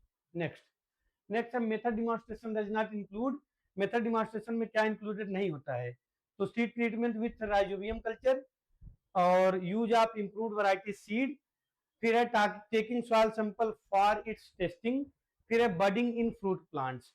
तो आप ये मुझे बताओ कि जो मैंने बताया मेथड डिमॉन्स्ट्रेशन में मोटर स्किल डेवलप करते हैं, है ना, इसमें बताओ किसमें आपको स्किल सिखाया जा रहा है, सीड ट्रीटमेंट में मेथड सिखाया जा रहा है, यूज ऑफ इंप्रूव वैरायटी इसमें कौन सा मेथड, कोई मेथड नहीं सिखाया जा रहा है। सॉइल सैंपल लेओगे तो विधि सिखाई जा रही है, बडिंग ग्राफ्टिंग विधि सिखाई जा रही है, तो इसमें विधि नहीं सिखाई जा रही है, यही नहीं है, ठीक है ना। ओके, अगला है for study of farming system research the best PR exercise. Farming system research के लिए बेस्ट PR एक्सरसाइज कौन सी है, ट्रांजेक्ट वॉक है। अगर ट्रांजेक्ट वॉक सपोज ऑप्शन में ना आए तो आप सही करना रिसोर्स मैपिंग। ट्रांजेक्ट वॉक अगर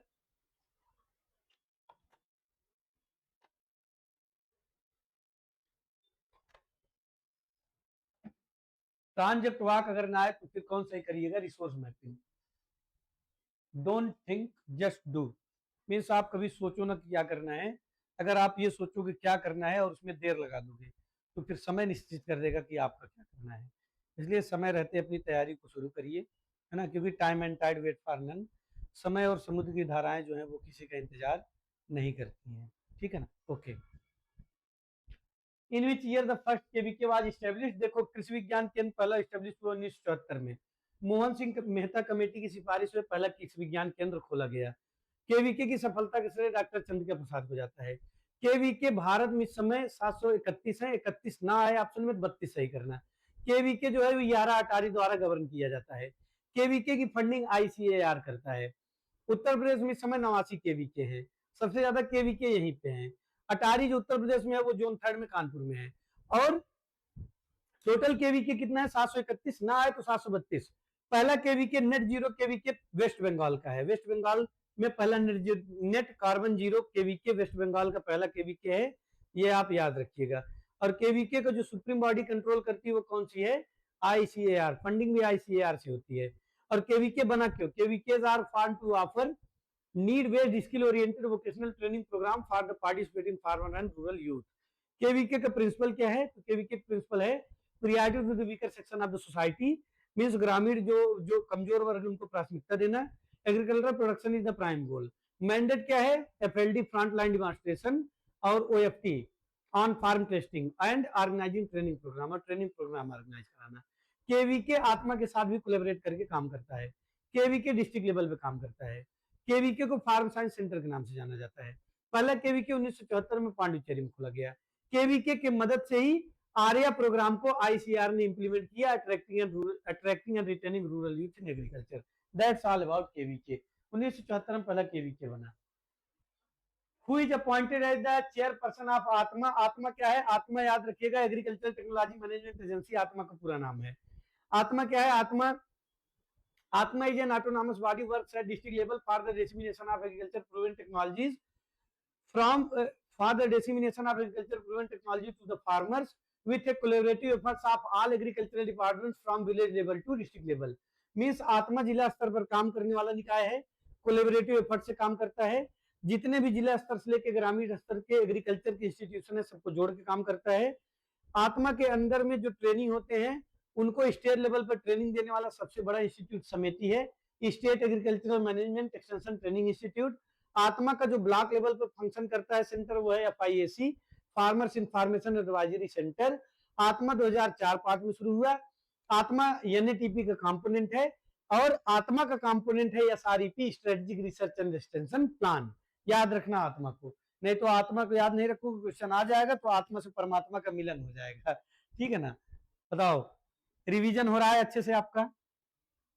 जो लोग पढ़े होंगे केवल रिवीजन करना उद्देश्य होगा वो लोग अच्छे से सेशन को समझ पा रहे होंगे, है ना।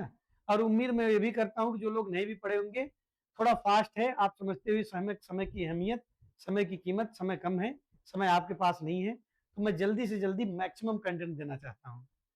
ठीक है ना, ओके। तो आत्मा जिला स्तर पर काम करता है।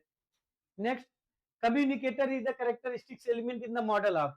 कम्युनिकेटर किसके मॉडल में कैरेक्टरिस्टिक्स एलिमेंट है? देखो मॉडल हमेशा कैसा होता है, तो मॉडल होता है 3 डायमेंशनल। मॉडल कैसा होता है, मॉडल याद रखिएगा 3 डायमेंशनल होता है, 3D होता है मॉडल हमेशा।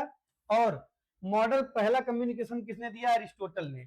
सबसे पहला कम्युनिकेशन मॉडल किसने दिया, अरिस्टोटल ने। और कब दिया, तो याद रखिएगा 322 से 384 बीसी में दिया, 384-322 में। और इनके कम्युनिकेशन मॉडल में 3 एलिमेंट थे, स्पीकर, स्पीच और audience. Speaker, speech, audience 3 element थे।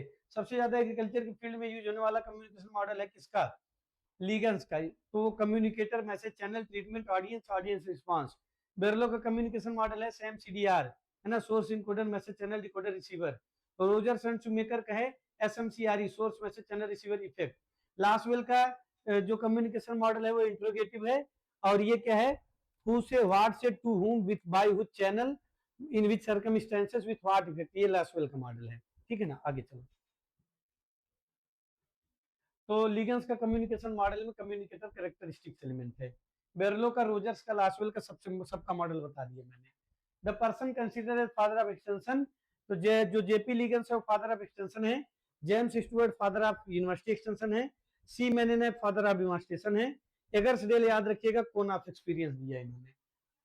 The first use of word extension is done by, extension term originate हुआ कहाँ, 1866 यूके में, प्रयोग किया गया यूएसए में, प्रयोग किया सबसे पहले वोरहीज ने, शब्द दिया मैक कैफरी ने, एक्सटेंशन ओरिजिनेट हुआ रूरल सोशियोलॉजी में, सोशियोलॉजी से, एक्सटेंशन की ओरिजिन हिस्ट्री में अगर जाएंगे किस इवेंट से होती है, late blight of potato Ireland famine के कारण, university extension father James Stuart हैं, तो father of extension JP Leagans, father of university extension James Stuart, father of administration Seaman NF, father of training Lynton and Pareek, father of communication Berlo, और father of adult learning या father of learning EL Thorndike, और उसके बाद आप याद रखिएगा father of communication Berlo, father of rural sociology August Comte, modern sociology आर्किमिस्टन, psychology Sigmund Freud, modern psychology बोंडेट, एंटरप्रेन्योर जोसेफ समटर। ठीक है, नेक्स्ट है द डच वर्ड एक्सटेंशन वॉर लीचिंग मींस, मतलब एक्सटेंशन में, एक्सटेंशन को डच वर्ड में क्या कहते हैं, वॉर लीचिंग, और इसका मतलब होता है लाइटिंग द पाथ। ऐसे ही एक्सटेंशन को अरेबिक में कहते हैं अल इरशाद, एक्सटेंशन को यूएसए में कहते हैं एजुकेशन, एक्सटेंशन में, एक्सटेंशन को इंडियन कॉन्सेप्ट में कहते हैं ट्रांसफर ऑफ टेक्नोलॉजी। याद रखना, आ जाए क्वेश्चन गलत मत कर देना, बहुत मेहनत लगी है सेशन को प्रिपेयर करने में क्वेश्चन को, और उससे भी ज्यादा मेहनत लगी रही है बोलने में, है ना, बोलने में उससे ज्यादा मेहनत लग रही है। उम्मीद है कि आप मेरी मेहनत को बेकार नहीं जाने देंगे, है ना, इस सेशन को देखेंगे, समझेंगे और क्वेश्चन भी करके आएंगे, ठीक है ना, और अपना फीडबैक भी देंगे। The science that we deals with adult learning, adult learning, A से है एंड्रा, ए से है एंड्रा और ए से है एडल्ट, तो एंड्रागोगी मतलब एडल्ट लर्निंग, पेडागोगी मतलब चाइल्ड लर्निंग, पेडोलॉजी सॉइल से रिलेटेड है, इडेपोलॉजी सॉइल साइंस से रिलेटेड है ना, ओके। इडेपोलॉजी इकोनॉमिक कॉन्सेप्ट है, पेडोलॉजी में हम सॉइल की ओरिजिन हिस्ट्री डिस्ट्रीब्यूशन क्लासिफिकेशन का अध्ययन करते हैं, है ना, okay. Next, the term pedology है इट्स रूट, पेडोलॉजी किस भाषा का शब्द है, तो ग्रीक वर्ड है। संस्कृत भाषा का शब्द अगर पूछे तो सरकरा संस्कृत का है, जौ, बार्ले, जौ, जौ संस्कृत के यवा से बना हुआ है, ओके। लैटिन वर्ड कौन सा, एक्सटेंशन लैटिन वर्ड है ना, एक्सटेंशन कौन सा वर्ड है, Latin, communication Latin, philosophy Greek, management French, entrepreneurship French, ये आप याद रखिएगा वर्ड, और रूरल और सोशियोलॉजी पूछे तो लैटिन ग्रीक, साइकोलॉजी ग्रीक, और एंटरप्रेन्योरशिप फ्रेंच, मैनेजमेंट भी फ्रेंच, फैमिली रोमन वर्ड है। The steps in extension teaching was put forward by, extension teaching steps किसने दिया, विल्सन गैलप ने, कब दिया, 1955 में, और क्या है, एडकास्ट, attention, interest, desire, conviction, action, satisfaction, 6 element है इसमें, ओके। नेक्स्ट है the cone of experience was developed by, cone of experience किसने दिया, तो कोन ऑफ एक्सपीरियंस दिया, याद रखिएगा, एगर्सडेल ने, कब दिया, 1960 में, मॉडिफाइड किसने किया, सील ने, कब मॉडिफाइड किया, तो याद रखिएगा 89 में, एससी परमार इन्होंने ट्रेडिशनल मीडिया शब्द दिया, okay. Find a way not excuse, आप अगर कुछ करना चाहते हो तो रास्ते खोजो, हार मत मानो, है ना, माना अगम मगाध सिंधु है, संघर्षों का पार नहीं है, किंतु डूबना मझधारों में साहस को स्वीकार नहीं है, बाधाएं आती हैं आए, घिरे प्रलय की घोर घटाएं, पांव के नीचे अंगारे हो, सर पर बरसे यदि ज्वालाएं, निज हाथों में आग लगाकर हंसते हंसते जलना होगा, कदम मिलाकर चलना होगा, कदम मिलाकर चलना होगा, तो कदम मिलाइए, है ना, और एक्सक्यूज मत खोजिए, करने का प्रयास करिए, कर गुजरने की क्षमता रखिए, अपने आप में विश्वास रखिए कि आप कर सकते हैं, और डेफिनेटली आप कर सकते हैं अगर आप चाहेंगे, अगर आप चाहेंगे तो आप डेफिनेटली कर सकते हैं ना, अगर आप चाहेंगे तो आप डेफिनेटली कर सकते हैं, ठीक है ना।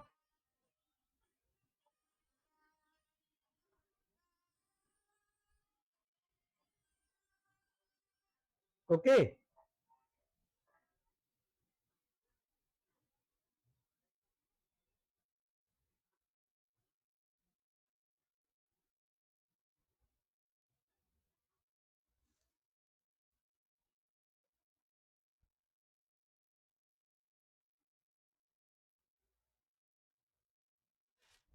ठीक है, आगे चलें।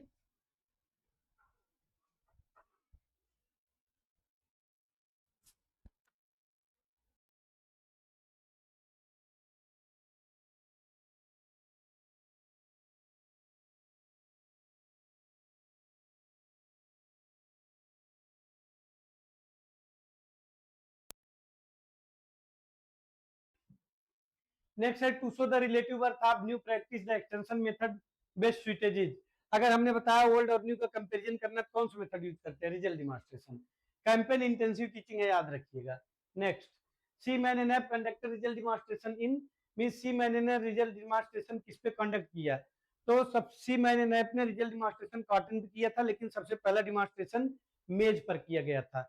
सबसे पहला डिमॉन्स्ट्रेशन मेज पे 1903 में टेक्सास यूएसए में किया गया था, वाल्टर सी पोर्टर के फार्म पे। Next which one of the following is most frequently use mass media by farmers. Farmers सबसे ज्यादा मास मीडिया कौन सी यूज करता है, तो रेडियो। क्यों? क्योंकि रेडियो फार्मर्स को डिस्टर्ब नहीं करता है ना। रेडियो फार्मर्स को डिस्टर्ब नहीं करता है, तो रेडियो फार्मर्स को डिस्टर्ब नहीं करता, इसलिए रेडियो सबसे ज्यादा यूज होने वाला मास मीडिया है, ये ध्यान रखिएगा। क्योंकि रेडियो यूज करते हुए भी फार्मर्स क्या कर सकता है, अपना काम कर सकता है, और रेडियो जो है वो मास मीडिया की कैटेगरी में आता है। ओके, फिर मास मीडिया है, टेलीविजन भी मास मीडिया है, प्रिंट मीडिया भी मास मीडिया है, लेकिन सबसे ज्यादा जो फार्मर यूज करता है वो कौन सी यूज करता है, रेडियो को, है ना। जैसे चौधरी चरण सिंह जी प्रधानमंत्री थे, वो कहते थे कि किसान का एक पैर जो है वो खेत में होना चाहिए, दूसरा पैर संसद की तरफ होना चाहिए। एक आंख उसका होना चाहिए खेत में, दूसरी आंख होनी चाहिए संसद की तरफ, दिल्ली की तरफ, है ना। और एक कान जो है उसका अपने घर की तरफ, दूसरा कान दिल्ली में होना चाहिए, रेडियो पे, है ना। एक लाइन है ना कि वो पाखंडी रहा छाव में, पाखंडी रहा छाव में घामे में जरी हम, जलपान करे नेता भुगतान करी हम, और भारत के किसानन के तनी हाल देखो, गेहूं के धरे दिल्ली में भूसा के धरी हम। मतलब गेहूं एफसीआई में चला जाता है, सीडब्ल्यूसी में चला जाता है, और भूसा किसान रखता है।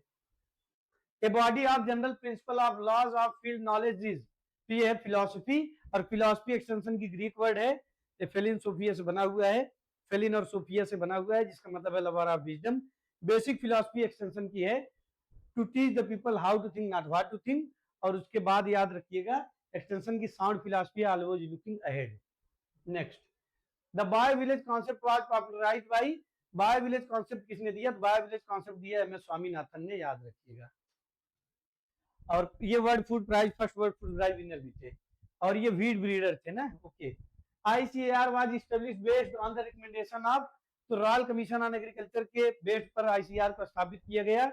World Bank Bretton and Woods convention के दौरान स्थापित किया गया। वर्ल्ड बैंक का दूसरा नाम आईबीआरडी भी है। और फोर्ड फाउंडेशन, तो फोर्ड फाउंडेशन याद रखिएगा, इसने रिपोर्ट दी थी इंडिया के फूड क्राइसिस पे। Next the first agriculture university was established eight, Pantnagar में 1960 में बनी, और लैंड ग्रांट कॉलेज जो यूएसए में बना उसी के आधार पर ये बनी, याद रखिएगा, सबसे पहली यूनिवर्सिटी पंतनगर में। और आप अगर आपसे पूछ ले कि स्मिथ लीवर एक्ट कब आया, तो 1914 में आया, जिसके तहत कोऑपरेटिव एक्सटेंशन सर्विस चलाई गई। हेच एक्ट कब आया, तो हेच एक्ट आया, याद रखिएगा, 1887 में। और उसके बाद स्मिथ लीवर एक्ट कब आया, तो स्मिथ लीवर एक्ट आया 1862 में।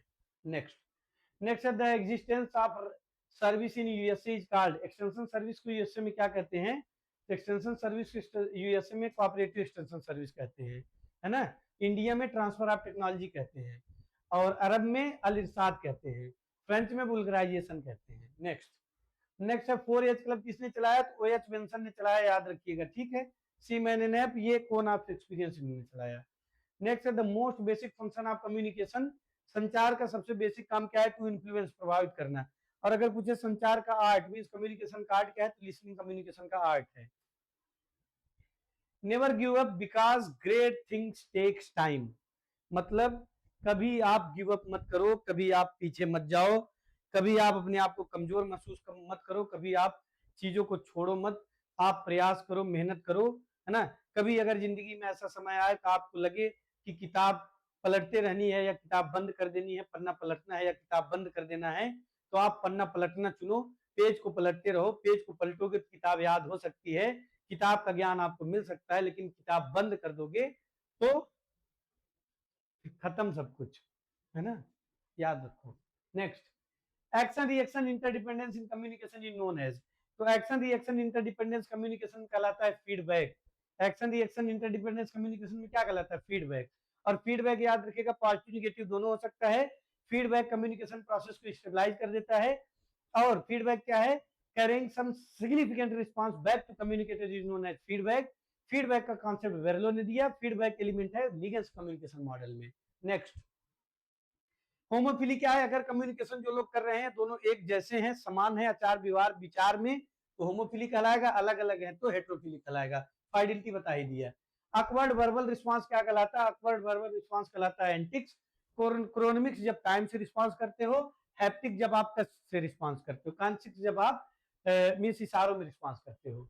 द फर्स्ट और क्यूज जो है, क्यूज ये नॉन वर्बल रिस्पॉन्स का तरीका है जो सबसे ज्यादा यूज होता है। The first newspaper started in India, तो बंगाल गजट सबसे पहला न्यूज़पेपर था, जेम्स अगस्टस हिकी ने शुरू किया 1780 में, 81 में बंद हो गया पब्लिकेशन। और याद रखिएगा आप, जेम्स अगस्टस हिकी ने चलाया। इनको फादर ऑफ इंडियन जर्नलिज्म भी कहा जाता है। और ये इंग्लिश न्यूज़पेपर था, वीकली न्यूज़पेपर था। नेक्स्ट है the effective rate of delivery of radio talk, तो रेडियो टॉक में 120 से 140 वर्ड पर मिनट बोलना होता है। लेक्चर का इफेक्टिव रेट है डिलीवरी का कितना? लेक्चर का याद रखिए 160 वर्ड पर मिनट है। ट्रेनर ट्रेनिंग रेशियो लेक्चर में सबसे कम होता है। ब्रेन स्टॉर्मिंग यूएसए से ओरिजिनेट हुआ। ब्रेन स्टॉर्मिंग 2 सेशन होते हैं, रेड सेशन और ग्रीन सेशन। बज सेशन को फिलिप 66 के नाम से जानते हैं, इसको हेडल सिस्टम के नाम से भी जानते हैं। Time is very important consideration in the process of diffusion, पहले ही बता दिया। The innovation decision process can be shortly called as, innovation decision process को शॉर्टली केपीडीआईसी कहते हैं। Next, the percentage of population constituted by innovator, innovator population कितनी होती है? 2.5%। Innovator 2.5, early adopter 13.5, early majority late majority 34, laggard 16। Sriniketan institute कब establish हुआ? 1914 में। और श्री निकेतन प्रोग्राम कब चला? याद रखिए 1920-21 में, रविन्द्रनाथ टैगोर ने चलाया। मार्कंडम कब चला? तो मार्कंडम चला 1921 में, स्पेंसर हेथ ने चलाया। YMCA young man Christian association इससे संबंधित है। आप भी आंसर देते रहो। नेक्स्ट, नीलो खेरी प्रोजेक्ट कब चला? तो नीलो खेरी प्रोजेक्ट याद रखिएगा, नीलो खेरी जो प्रोजेक्ट है उसको हम और किस नाम से जानते हैं? मजदूर मंजिल के नाम से। Next, sociology is the study of, तो सोशियोलॉजी स्टडी है किसकी? सोशल बिहेवियर की। अगर लिखा होता सोशियोलॉजी द साइंस ऑफ, तब होता सोसाइटी। और याद रखिएगा आप कि भारतीय बालिका किससे संबंधित है? तो श्री निकेतन से, है ना? ओके। और सोशियोलॉजी लैटिन ग्रीक वर्ड है, याद रखिएगा, ये भी इंपॉर्टेंट है। Next, next which one of the following is primary group, तो प्राइमरी ग्रुप कौन सा है? फैमिली। फैमिली प्राइमरी ग्रुप होता है जिनमें इंटीमेट रिलेशनशिप हो, क्लोज रिलेशन हो, वो प्राइमरी ग्रुप कहलाता है। जिसमें क्लोज रिलेशन न हो वो सेकेंडरी ग्रुप कहलाता है। प्राइमरी ग्रुप शॉर्ट होता है, सेकेंडरी ग्रुप बड़ा होता है। प्राइमरी ग्रुप बिना किसी लाभ के बनाया जाता है, सेकेंडरी ग्रुप हमेशा लाभ के लिए बनाया जाता है। जितने भी आपके कोऑपरेटिव है सब सेकेंडरी ग्रुप के एग्जाम्पल हैं। प्राइमरी ग्रुप फैमिली है, नेबर है, फ्रेंड्स हैं। Psychology first defined as, psychology क्या है? Psychology is the science of soul. Psychology क्या है? Psychology is the science of soul. Okay. Personality याद रखिएगा क्या है? तो sum of total attributes present in an individual is known as personality. और उसके बाद नीड क्या है? तो नीड याद रखिएगा डिफरेंस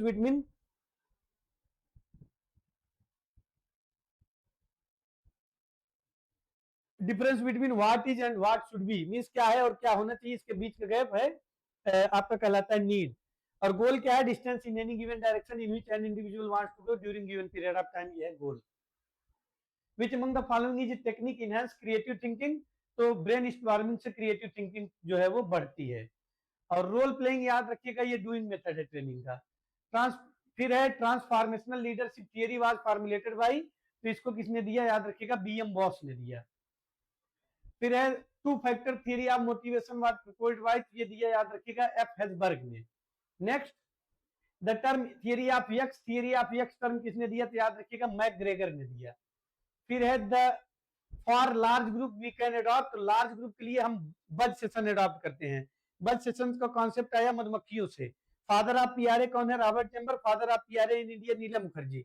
और फादर ऑफ आरआरए भी रॉबर्ट चैम्बर है। अब पीआरए आरआरए ये सर्वेइंग का टूल है। और क्रिटिकल पाथ मेथड किसने दिया? ड्यूपॉन्ट कंपनी ने दिया। एसआरईपी का पूरा नाम क्या है? Study research and extension plan. Training is basically, training क्या है? प्रोसेस है, बता दिया। Who is considered as father of statics, तो रेनॉल्ड जो आपके रेनॉल्ड फिशर हैं ये फादर ऑफ स्टैटिंग है। और कैप्टन जॉन ब्रांड को भी फादर ऑफ स्टैटिक्स कहते हैं। This is all about extension session. और सेशन कैसा लगा अपना फीडबैक जरूर दीजिएगा। मैंने आपसे कम समय में बहुत सारी इंफॉर्मेशन शेयर की, और अगर समय और होता तो मैं और चीजों को बताता। कम समय में थोड़ा फास्ट मैंने कराया, फास्ट कराना मेरी मजबूरी थी क्योंकि आपके बीच पास समय नहीं है। मैं आपकी समय की अहमियत को समझता हूँ, है ना? तो आप बस पढ़िए अच्छे से, और याद रखिए अगर आप अच्छे से तैयारी किए हैं, डरिएगा मत, अच्छे से एग्जाम दीजिएगा, आने वाली रैंक आपकी है, सिलेक्शन आपका जरूर होगा, परेशान होने की जरूरत नहीं है, बस हिम्मत, हौसला, विश्वास रखने की जरूरत है। जितने दिन भी बचे हुए हैं, न्याय, नीति, नैतिकता, सत्कर्म, सदाचार, नीतिबद्ध, नियमबद्ध, समयबद्ध, प्रतिबद्ध, क्रमबद्ध होकर तैयारी करिए, रिवीजन करिए, पढ़ते रहिए, व्यस्त रहिए, मस्त रहिए। मिलते हैं आपसे नेक्स्ट मैराथन सेशन में, इकोनॉमिक्स में। सेशन के बारे में फीडबैक जरूर दीजिएगा। जय हिंद।